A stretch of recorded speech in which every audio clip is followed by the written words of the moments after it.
Please don't reiterate. If you haven't done it in the body of your presentation, you're not going to do it in the closing. And if you reiterate it, you'll bore us to death. Please don't reiterate. Seldom do you get a chance to put everything in. It happens in most oral boards. Don't feel bad. It happens to all of us. And they'll probably never know what they missed. It's probably not that important. And just remember,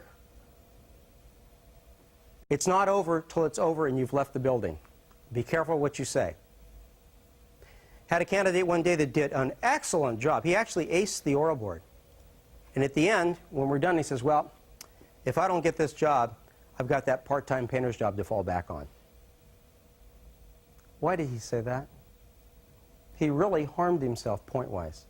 Probably knocked himself out of a position to get a shot at the job. And he had it in his hand. And I've seen this guy since. He's still painting. Attire. No high fashion, please. I've had candidates that come in, I couldn't believe what they were wearing. High fashion. Had a candidate show up one time, had a tank top on. Guy with a clean pressed bowling shirt. Conservative business attire, please. I have guys that show up for private coaching and what they're going to wear to the oral board. Fine, you can do that. They want me to give them some advice on what ties to do. Check with your mother or girlfriend or your wife. They know, I don't. Please check with them because they'll tell you right off the bat. They know.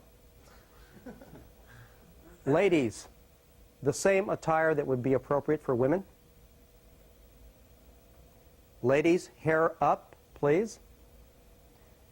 If you don't have a new shirt, please buy one. Guys, that thing you've got stuffed in the closet there. And if you don't have a new suit, if it looks like it's really dated, you know, the game's real here. How bad do you really want this job? Go out and make the investment. You'll wear it to a wedding, some function, and get that new tie and get that new shirt. And if you really want to feel good, get some new underwear. I've got some on today. Kind of makes you feel real special here. Well, it's almost new anyway. Be on time for the oral board, please.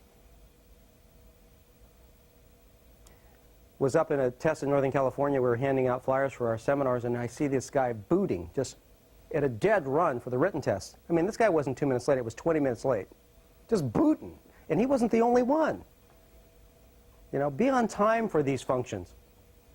If you have to drive over the day before, know where you're going. So you know the route. It'll get you there. We were doing a background check on a candidate we were considering for our department, and they called up his employer, and they said, can you tell us about this guy? He says, yeah. He's been late to work 82 times this year so far. Where do you think that file went? Be on time. Humor in the oral board. Please, no cute stuff. It doesn't work. If it happens naturally, it'll be a bonus for you. But don't plan on it happening. I've had candidates that come in that weren't funny to begin with, and they try to lay a joke on us. And we just sat there looking at each other. You know, don't try it. If you're not funny, don't try to make it funny. If it happens and everybody laughs, you've just got the bonus, but don't plan on it happening. Psyching yourself out for both the written and the oral test. When you go to those tests for the written and the oral, please stay away from the other candidates. Psych yourself up on the way, in the car, stay there. When get out, go in. Because you might talk to somebody and they'll say, hey, did you hear Brian got hired over at Las Vegas? You were waiting to hear about that test. And all of us, what do you think your chances are of doing a real good job on the written test once you hear that information? Or the oral, too. Same thing on an oral board. Had a candidate that went in for an oral board, and he's sitting there, we're running behind, so there was 2 or 3 candidates in the room. He made the mistake, the fatal mistake for him, he says, of talking with one of the other candidates. This kid was 22 years old, and he started talking to this other fellow. He found out he was a physicist. He couldn't see how he could ever compete with this fellow. So don't get yourself psyched up by talking to other candidates. Going by the stations. You're going to want to do that. One of our candidates was in Southern California going to his oral board. Didn't allow enough time. Went by the couple of stations before he went to the oral board. They were both out in training. They were locked up. In the oral board,